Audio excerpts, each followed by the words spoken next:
Establishment question bank, कर्मचारी लाभ निधि, staff benefit fund. Question number 1, मुख्यालय स्तर पर कर्मचारी लाभ निधि के मध्य रेल के अध्यक्ष कौन है?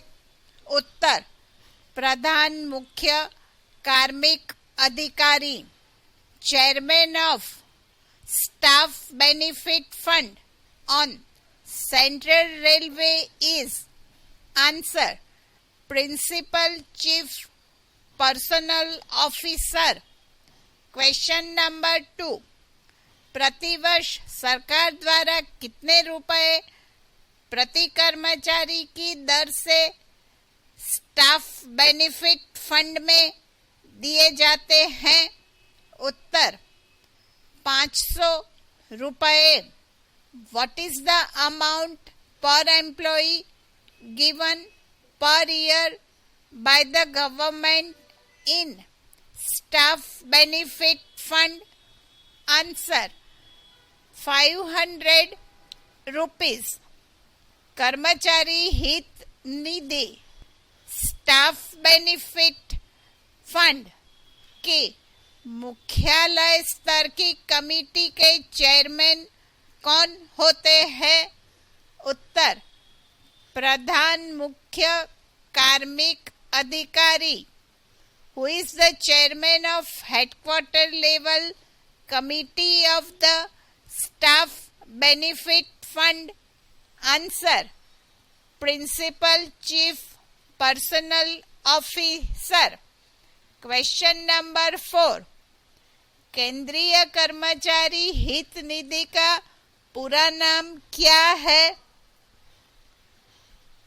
उत्तर, केंद्रीय कर्मचारी हित निधि central staff benefit fund.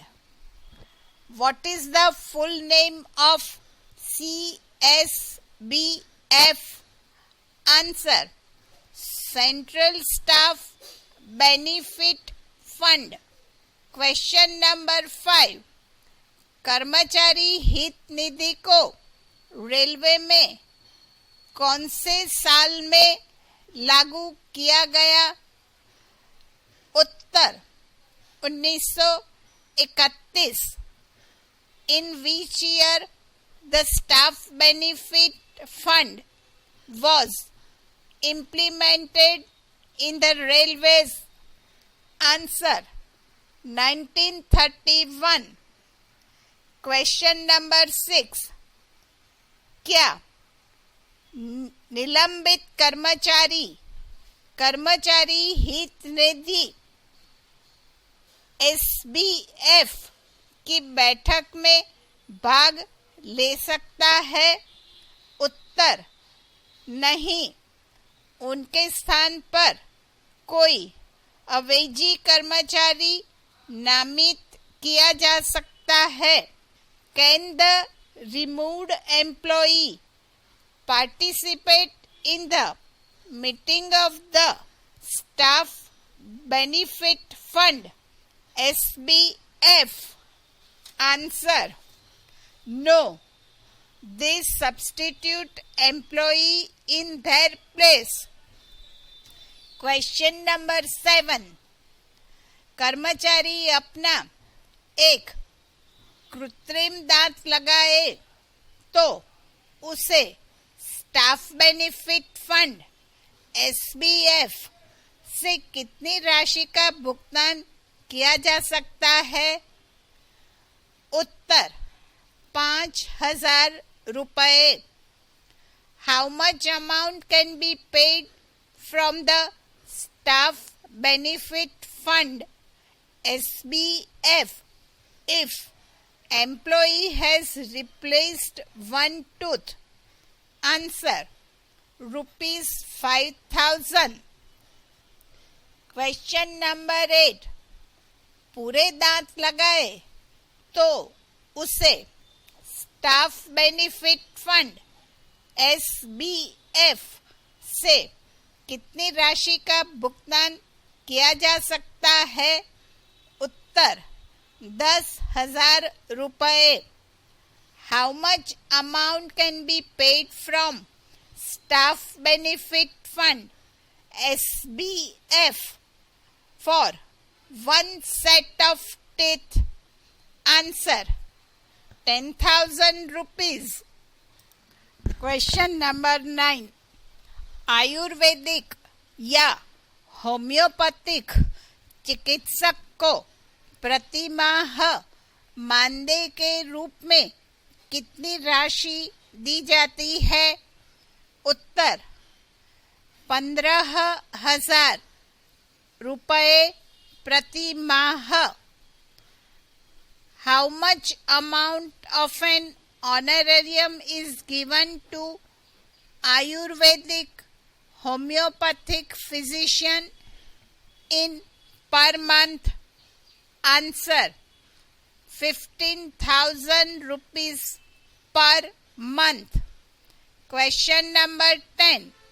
Ayurvedic या होम्योपैथिक चिकित्सक को प्रतिदिन 4 घंटे का कार्यकाल होने पर प्रति माह मानदेय के रूप में कितनी राशि दी जाती है? उत्तर: 9,000 रुपए प्रति माह.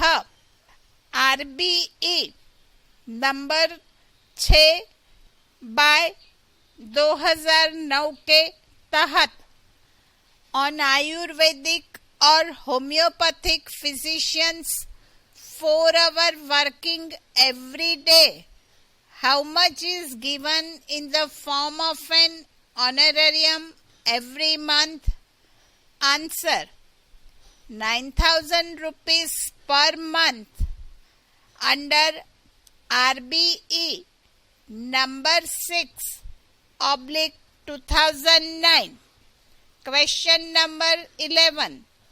क्या कर्मचारी हित निधि स्टाफ बेनिफिट फंड की बैठक में भाग लेने हेतु कर्मचारी को पास जारी किया जा सकता है? उत्तर: सही है. Can the passes be issued to the employees to participate in the meeting of Staff Benefit Fund? Answer: true. Question number 12.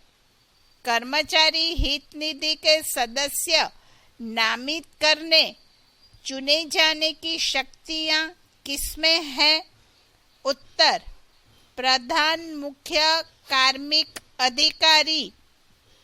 Who is the authorized to nominate or to select the members of the Staff Benefit Fund? Answer: Principal Chief Personnel Officer. Question number 13. केंद्रीय कर्मचारी हित निधि का सचिव कौन होता है? उत्तर: प्रधान मुख्य कार्मिक अधिकारी. औद्योगिक विवाद और संबंध. Who is the secretary of the Central Staff Benefit Fund?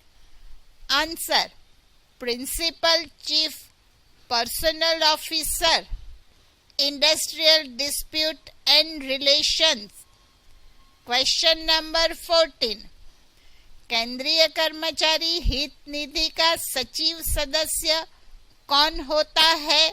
उत्तर: वरिष्ठ कार्मिक अधिकारी, श्रमिक और हित. Who is the secretary of the Central Staff Benefit Fund? Answer: Senior Personnel Officer, Labor and Benefit.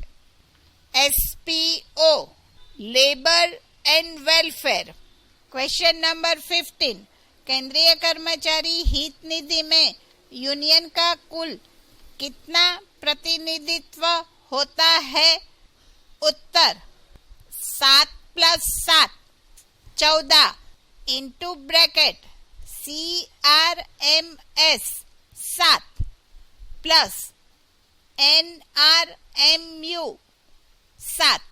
What is the total representation of the union in the Central Staff Benefit Fund? Answer: 7 plus 7 is equal to 14. CRMS 7 plus NRMU 7. Question number 17. मंडल में कर्मचारी हित निधि committee का कार्यकाल कितना है? उत्तर: 1 वर्ष. What is the tenure of the Staff Benefit Fund Committee in the division? Answer: 1 year. Question number 18. केंद्रीय कर्मचारी हित निधि की बैठक वर्ष में कितनी बार होती है? उत्तर: 2 बार. How many times does the Staff Benefit Fund meet in the year? Answer: 2 times. Question number 19. केंद्रीय कर्मचारी हित निधि के सदस्यों में किसी मुद्दे पर विवाद के मामले में अंतिम निर्णय कौन करता है? उत्तर: प्रधान मुख्य कार्मिक अधिकारी.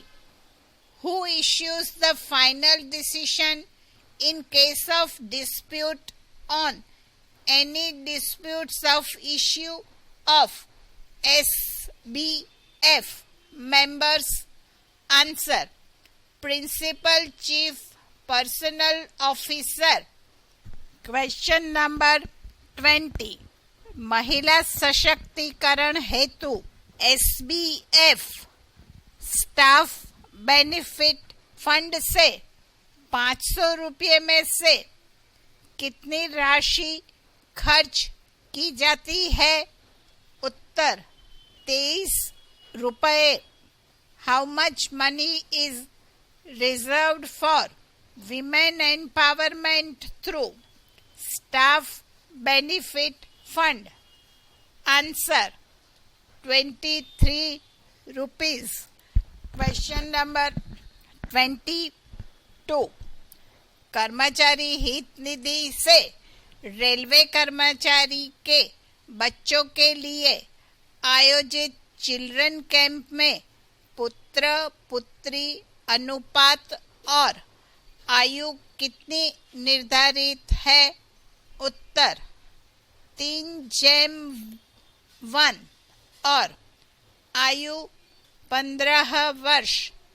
What is the ratio of male and female of children and age are determined in the camps organized by the Staff Benefit Fund for the children of railway employees?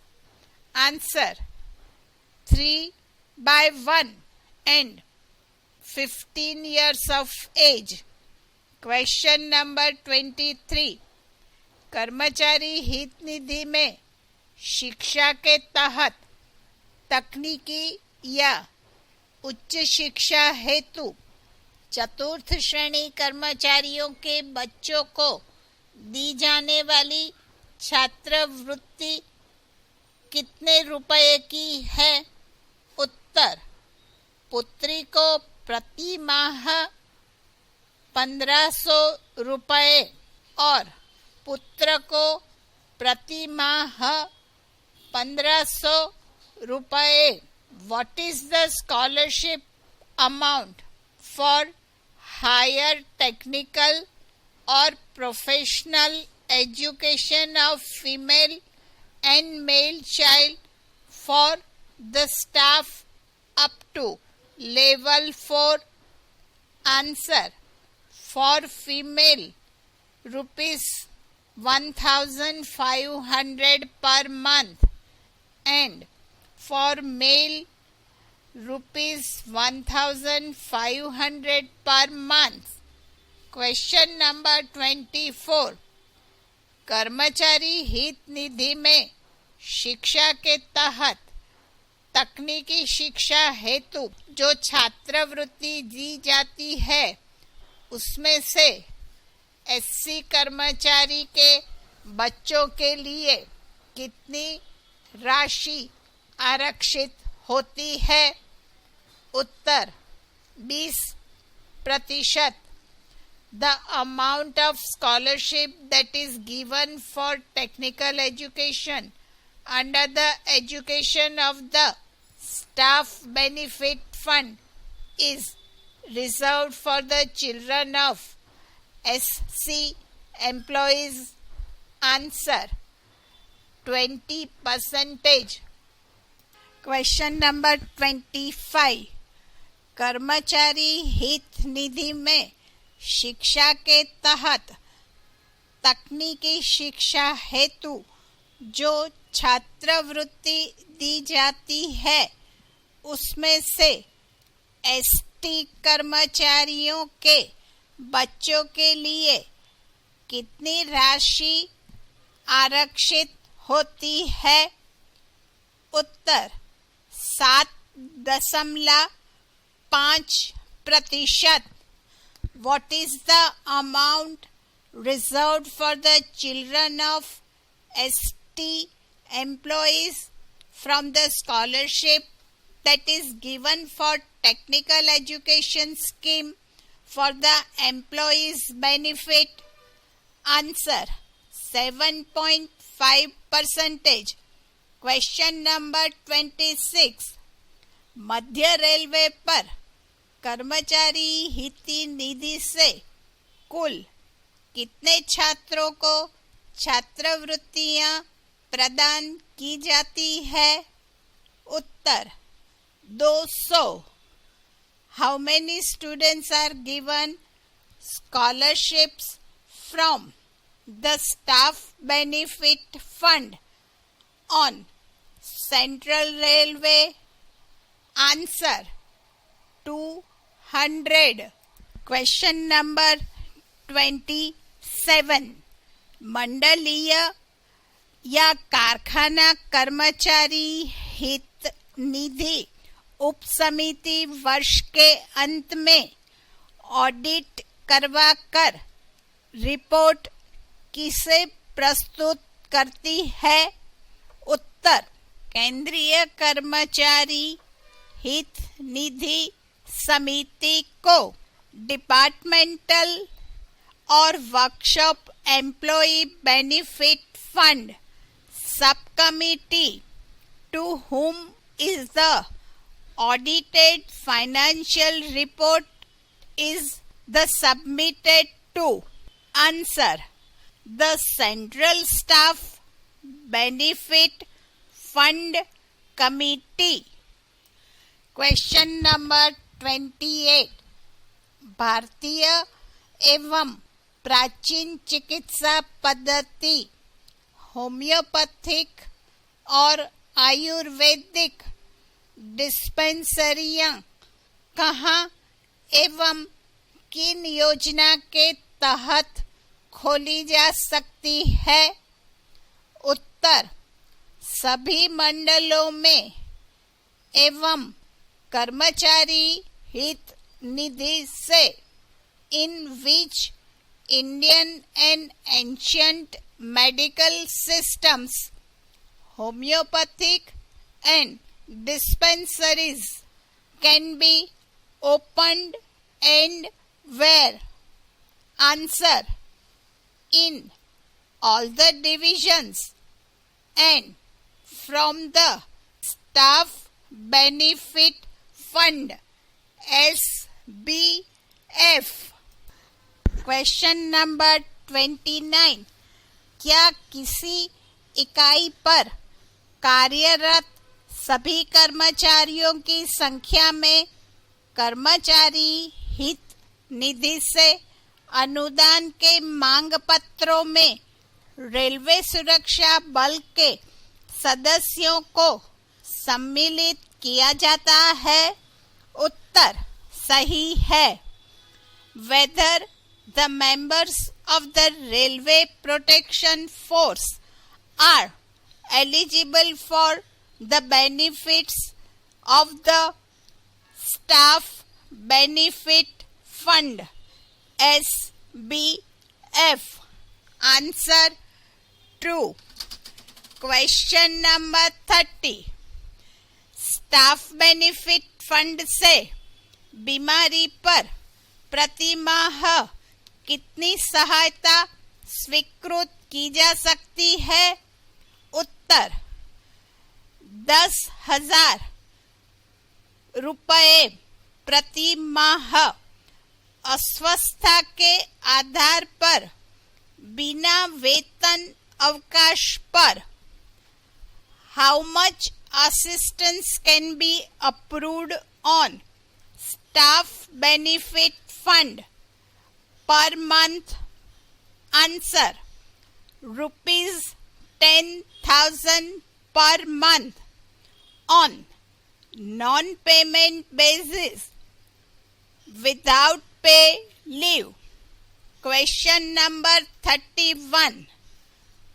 Staff benefit fund से kidney खराब, cancer, HIV बीमारी पर प्रति माह कितनी सहायता स्वीकृत की जा सकती है? उत्तर 15,000 रुपये प्रति माह अस्वस्थता के आधार पर बिना वेतन अवकाश पर.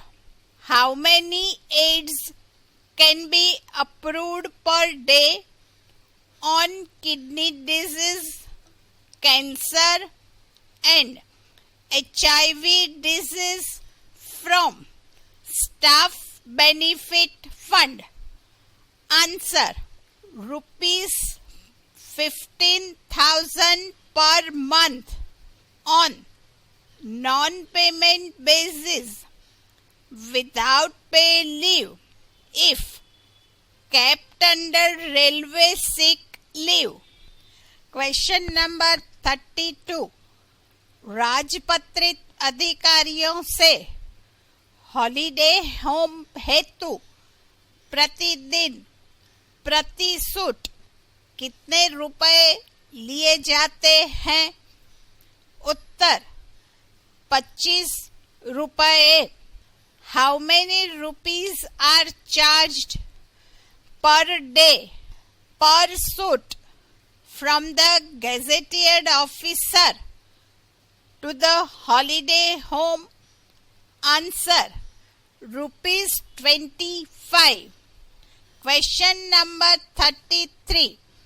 सेवानिवृत्त चतुर्थ श्रेणी कर्मचारियों से हॉलिडे होम हेतु प्रतिदिन प्रति सूट कितने रुपए लिए जाते हैं?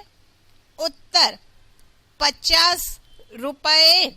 How many rupees are repayable for retired class 4 employees for holiday home per day? Answer rupees 50. Question number 34. सेवानिवृत्त तृतीय श्रेणी कर्मचारियों से हॉलिडे होम हेतु प्रतिदिन प्रति सूट कितने रुपए लिए जाते हैं? उत्तर 50 रुपए.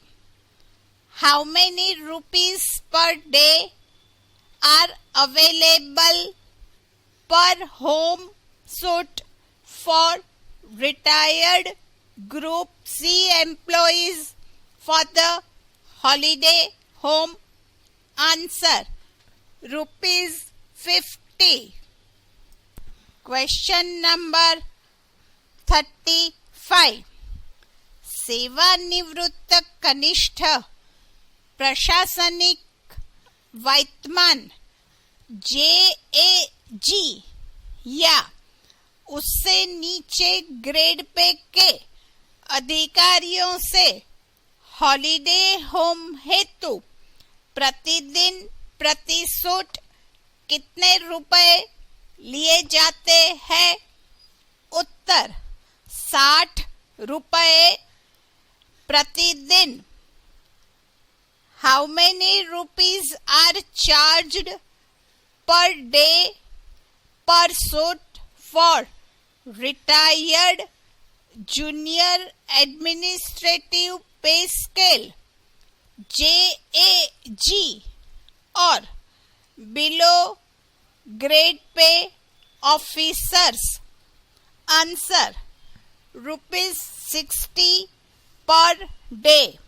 Question number 36.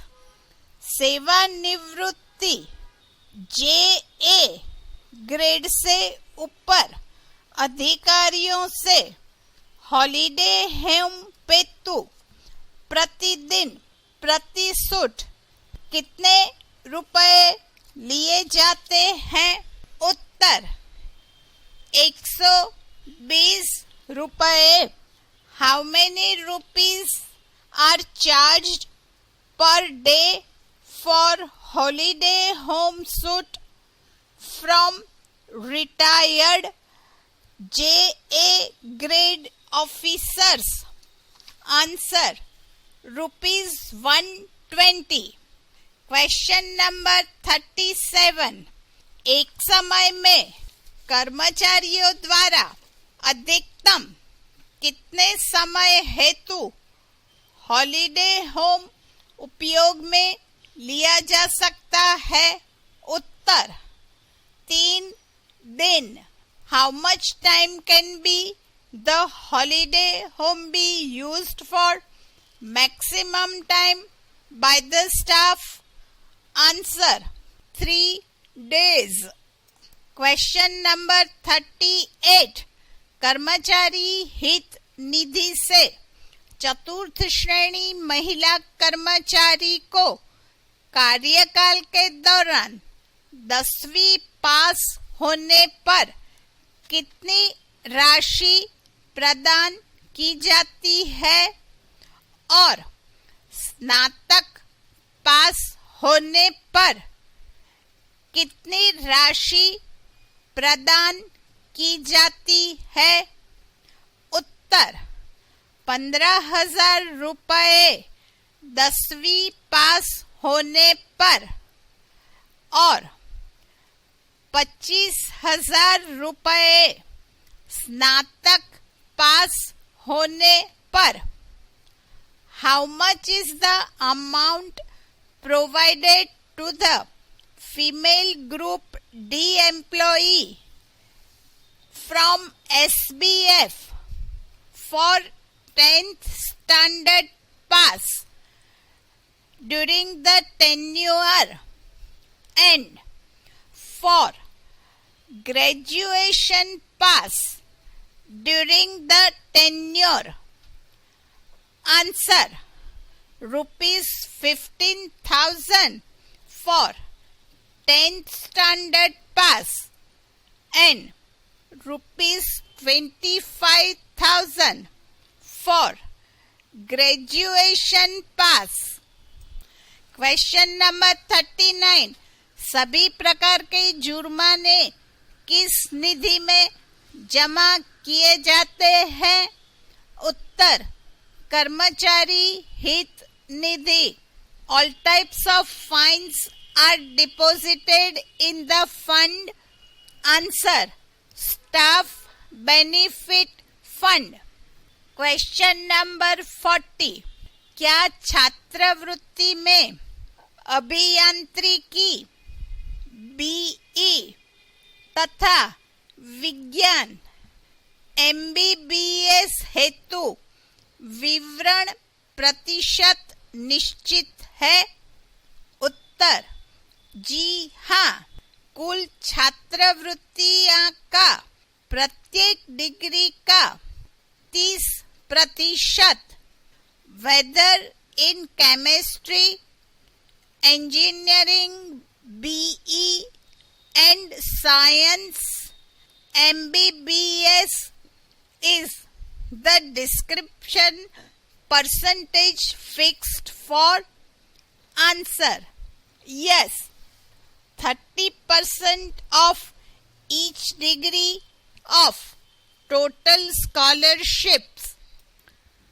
Question number 41. Railway कर्मचारी के बच्चों को तकनीक छात्रवृत्ति कितने रुपए दी जाती है? उत्तर 18,000 रुपए. How many rupees are given to the technical scholarship to the children of railway employees? Answer rupees 18,000. Question number 42. एक रेलवे कर्मचारी के कितने बच्चों को तकनीक छात्रवृत्ति एक साथ दी जा सकती है? उत्तर 2.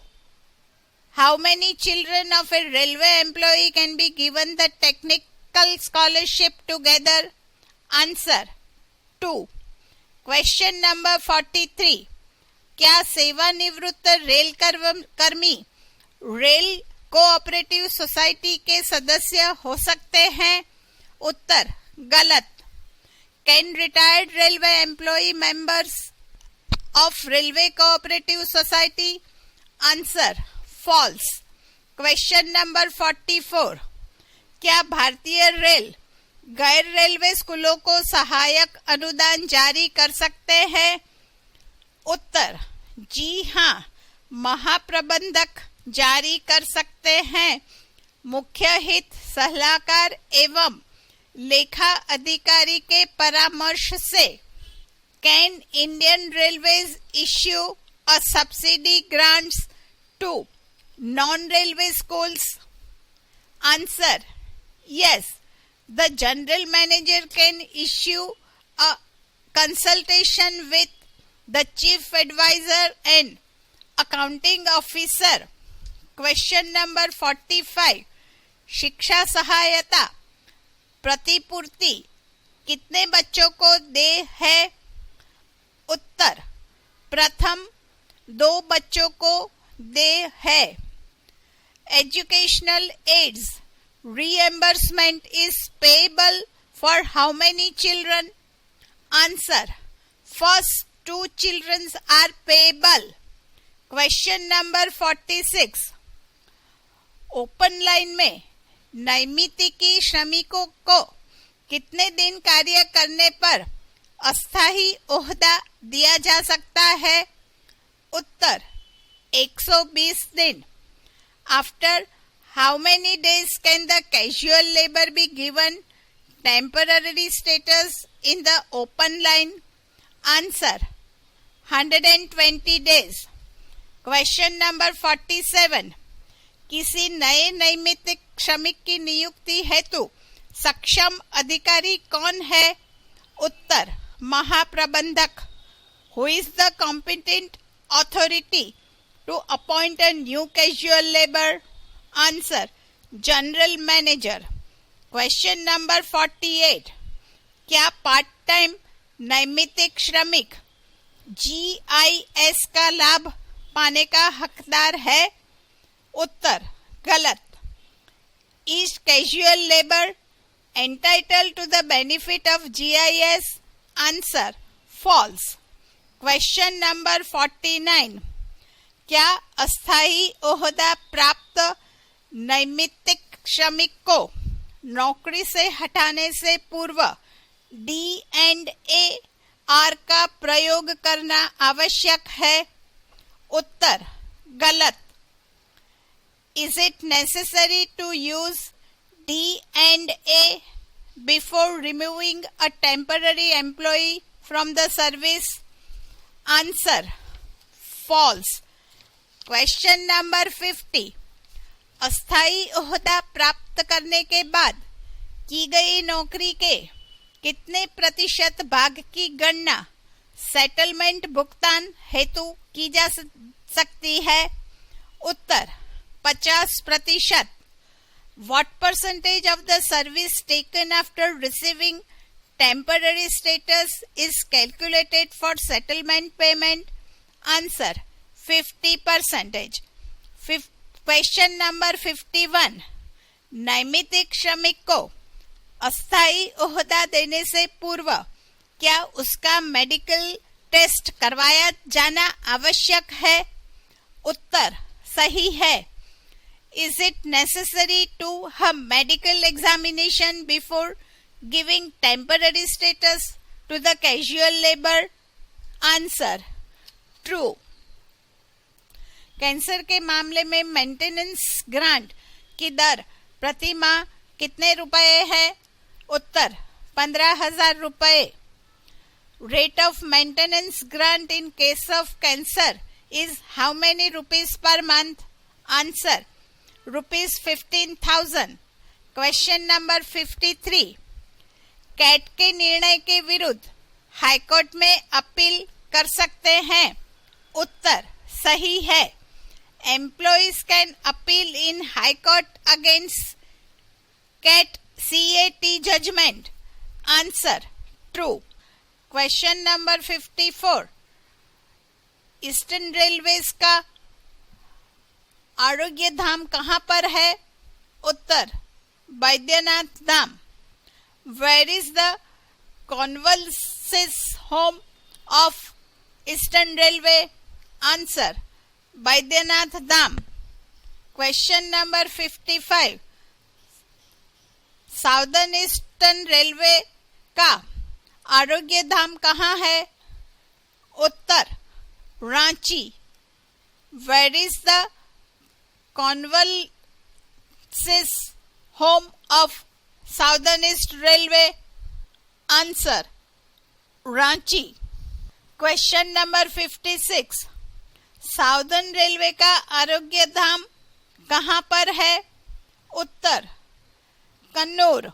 Where is the convalescence home of Southern Railway? Answer: कन्नौर. Question number 57. SBS के माध्यम से कृत्रिम अवयव की प्रतिपूर्ति के लिए कितनी राशि का भुगतान किया जाता है? उत्तर: 30,000 रुपए. What amount is paid as reimbursement of an artificial limb through SBF? Answer: rupees 30,000. Question number 58. यदि कोई रेल कर्मचारी 2 लड़कियों के जन्म के बाद परिवार नियोजन ऑपरेशन कराता है तो वह रेलवे कर्मचारी को SBS के माध्यम से कितनी राशि का भुगतान किया जाता है? उत्तर: 25,000 रुपए. What amount is paid through SBF to a railway employee if he or she undergoes a family planning operation after the birth of 2 girls? Answer: 25,000 rupees. Question number 59. विकलांग कर्मचारी या विकलांग बच्चे के लिए ब्रेल इक्विपमेंट के लिए SBS के माध्यम से कितनी राशि का भुगतान किया जा सकता है? उत्तर: 30,000 रुपए. What amount is paid through SBF for braille equipment for the disabled employee or his disabled ward? Answer: rupees 30,000. Question number 60. Rail कर्मचारी के मूक, बधिर, नेत्रहीन या मानसिक रूप से सेवानिवृत्त बच्चों के लिए प्रतिवर्ष कितनी राशि का भुगतान SBF में से किया जाता है? उत्तर: 18,000 रुपए. What is the amount paid per year for deaf, dumb, blind and mentally retarded wards of a railway employee? Answer: 18,000 rupees. Question number 61. चश्मे के लिए प्रतिपूर्ति की राशि क्या है? उत्तर: 2,500 रुपए. What is the amount of reimbursement for spectacles? Answer: 2,500 rupees. Question number 62. Rail कर्मचारी कितने साल के बाद चश्मे की प्रतिपूर्ति के लिए आवेदन कर सकता है? उत्तर 3 साल के बाद। After how many years can a railway employee apply for reimbursement of spectacles? Answer 3 years। Question number 63। व्यावसायिक पाठ्यक्रम करने वाली विशेष विकलांग बालिकाओं के लिए विशेष पुरस्कार के रूप में कितनी राशि का भुगतान किया जा सकता है? उत्तर 25,000 रुपए। What amount is paid as special award for special disabled girl child pursuing a professional course? Answer rupees 25,000। Question number 64। यदि ग्रेड पे 1800 में एक महिला कर्मचारी रेलवे में नियुक्ति के बाद अपनी एसएससी पूर्ण करती है तो उसे एसबीएफ के माध्यम से कितनी राशि का भुगतान किया जा सकता है? उत्तर 25,000 रुपए।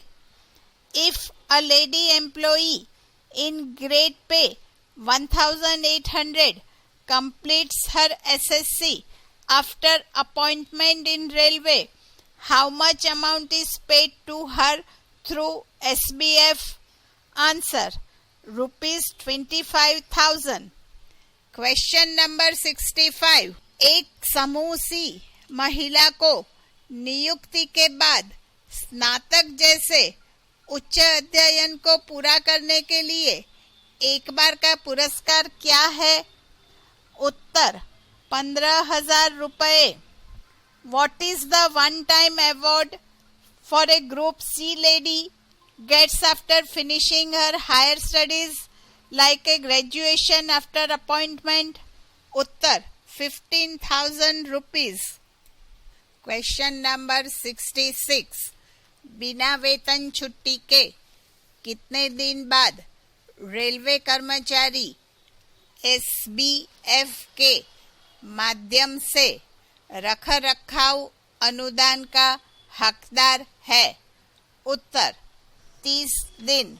How many days after leave without pay is a railway employee entitle for maintenance grant through SBF? Answer 30 days। Question number 67। एक रेलवे कर्मचारी जो बीमार है और बिना वेतन छुट्टी के 30 दिनों से अधिक के लिए छुट्टी पर है तो उसे भुगतान की गई न्यूनतम राशि क्या है? उत्तर सामान्य बीमारियों के लिए प्रति माह 10,000 रुपए और 15,000 रुपए प्रति माह गंभीर बीमारी के लिए। Question number 68। बच्चों के शिविर आयोजित करने के लिए एसबीएफ के माध्यम से प्रतिवर्ष कितनी राशि स्वीकृत की जाती है? उत्तर 5 लाख रुपए। How much amount is sanction per year through SBF for conducting children camp? Answer 5 lakh रुपए। Question number 69। कर्मचारी शिविर आयोजित करने के लिए एसबीएफ के माध्यम से प्रतिवर्ष कितनी राशि स्वीकृत की जाती है? उत्तर 5 लाख रुपए। How much amount is sanction per year through SBF for conducting employees camp? Answer ₹5 lakhs। Question number 70। महिला रेलवे कर्मचारी के लिए कर्मचारी शिविर के लिए पात्र होने की आयु सीमा क्या है? उत्तर 40 वर्ष. What is the age limit for female railway employee to be eligible for the employees camp? Answer 40 years. Question number 71. पुरुष रेलवे कर्मचारी के लिए कर्मचारी शिविर के लिए पात्र होने की आयु सीमा क्या है? उत्तर 45 वर्ष. What is the age limit for male railway employee to be eligible for the employees camp? Answer 45 years. Question number 72. Group C railway कर्मचारियों के लिए प्रतिदिन हॉलिडे होम का शुल्क क्या है? उत्तर 30 रुपए. What is the holiday home charges per day for a group C railway employee? Answer ₹30 per day. Question number 73. प्रति माह 4 घंटे के दैनिक कार्य के लिए होम्योपैथिक एवं आयुर्वेदिक चिकित्सकों को कितने रुपए मानदेय मिलता है? उत्तर 17,000 रुपए. What is the revised rates of honorarium payable to homeopathic and Ayurvedic practitioner per month for daily duty of 4 hours? Answer 17,000 rupees. Question number 74. SBF समिति मंडल के अध्यक्ष कौन है? उत्तर वरिष्ठ मंडल कार्मिक अधिकारी. Who is the chairman of the divisional SBF committee? Answer senior divisional personnel officer.